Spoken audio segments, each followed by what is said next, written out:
आमच्या बटाट्याला 2 रुपये भाव आणि तुम्ही 4 वेफर पाकिटात टाकून 10 रुपयाला विकणार। आमचा कांदा सडला तरी विकला जात नाही आणि शहरात कांदा भेटत नाही, असं का? शेतकऱ्याने काय फक्त पेरायचं आणि उगवायचं एवढंच जग नाही त्याच्या घरी कुणी आजारी पडत नाही, त्याला पुरी उजवायच्या नसतात?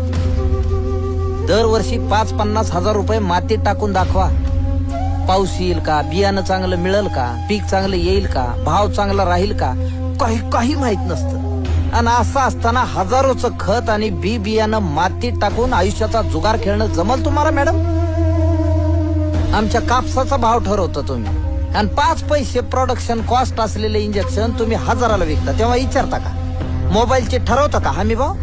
शीतपेयांची करता का प्रतवारी? कापसाची करता तशी? फार छोटे प्रश्न आहेत मॅडम आमचे।